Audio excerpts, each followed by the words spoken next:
Hi Ralph, hi Julia. How's it Hi, going? Hi. hello. I'm Juan Camilo for Colombia, and first of all, thank you for your time. And to begin with, I would like to know how would you prefer to eat a planet? In a whole bite, in a small bites, with tea, maybe as a hamburger? Well, I think the way he eats planets is he kind of has the world ship, which kind of grinds it into a kind of lava smoothie that he injects intravenously or into his back. So he doesn't actually eat them in that sense. He absorbs them. So yeah. Your voice is amazing, Ralph. It's it's the same as I heard Galactus. You two have something in common, and it is that we will see for the first time in live action your characters, and these are not just random characters; they are a big deal for comic readers. Did you know about the magnitude of these characters? Yeah, Yeah. kind of. But if we didn't at the start, it suddenly becomes very, very apparent. Uh, Hmm.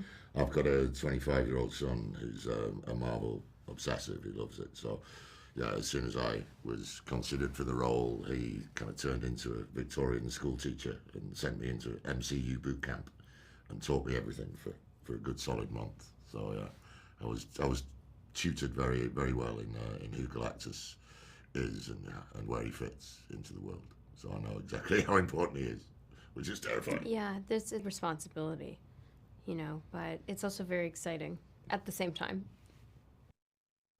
You two look amazing in the movie. I think that the CGI is perfect, but I would like to know about this actual process before all the visual effects. How practical was it, or how much it was like pure imagination? For Yeah. for me, about 2/3 of it was practical in the huge suit that they built for me, and about a third of it was motion capture in the motion capture studio. So yeah, a lot of it was practical from my point of view. Working with a huge, like a pit crew of people to help make this suit work on camera, because you have to shoot the character like a miniature, so you can then blow it up and it stays in focus. So that means flooding it with lots of white light. So it's incredibly hot under the white lights with this massive costume. So I had the help of a huge pit crew around me to take bits of the costume off in between takes and put them back on, and put air conditioning units up the back of my armour to keep my body temperature down and stuff. So yeah, I felt more like a Formula One car than an actor most of the time. And what about you, Julia? How practical was Shalabal? I was every day all motion cap. So, but that was a really new and unique experience for me. That was one of the things that attracted me to doing this because I've never done it before. And I always want to try everything, especially as an actor. And yeah, it was definitely a different experience, but I loved doing it. It was great, but all motion cap. I had the helmet with the little GoPro, and yeah, it wasn't practical. Speaking about your voices, hearing you was almost like an religious experience, hearing you on IMAX. And I would like to know if there was a specific work to reach this like celestial cosmic voice, or this is just your natural voice. Well, for me, I have a naturally deep speaking voice, but yeah, I tried to make Galactus's voice come off the back of a growl, so pushing a lot of air over my vocal cords and making the words come out of a growl. So I managed to push my voice probably an octave deeper than I'm speaking now. So that was fun to do because I've been obviously working with my voice for a lot of years, but I've never got it that deep before. And what about you, Julia? Did you reach for a specific work? Yeah, I worked on my voice, but also just I think um, I really like the delivery on how I was going to deliver the lines and finding her rhythm, like the music within, with the voice was really important. Um, I wanted this sense of authority in her voice that I was really kind of focusing on.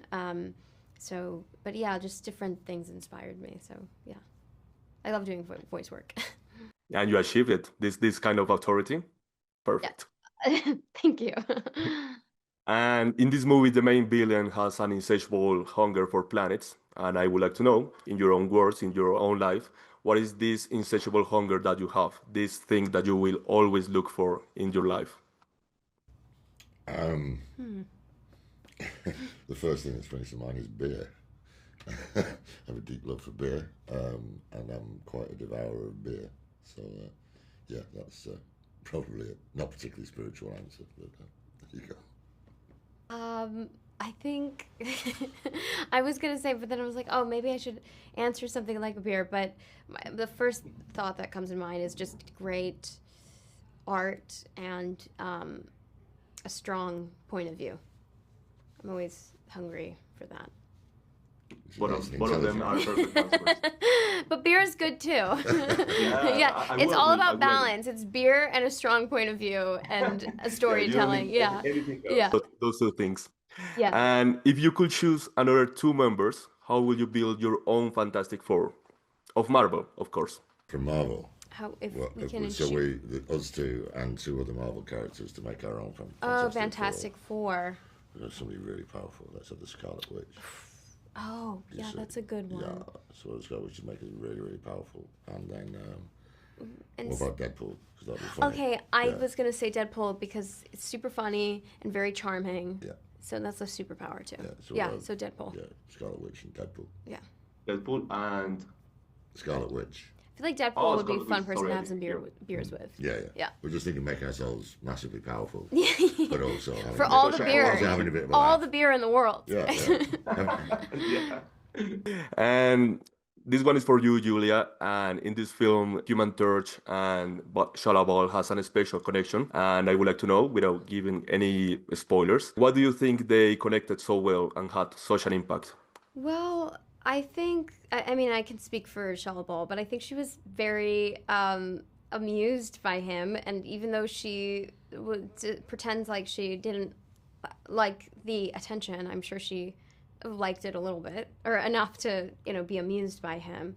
But also I think really what it is him wanting to connect with her. And I feel she hasn't felt that in a long time. So I think that's what she really, I think, likes and appreciates about him. All right. And this one is for you, Rolf. In a recent interview, you said that you didn't saw Galactus as a properly evil villain, and I agree. I think that Galactus needs to eat planets for his own survival, and it's not just evil. But sometimes these planets have life. I would like to know if you consider this indifference or lack of empathy that could be seen as evil. Yeah, but you think of it's all about perspective. So an ant has a lifespan of about 8 months. A human has a lifespan of about 80 years. And if you put that in the perspective of Galactus, who's 14 billion years old, a human's very close to an ant from his perspective.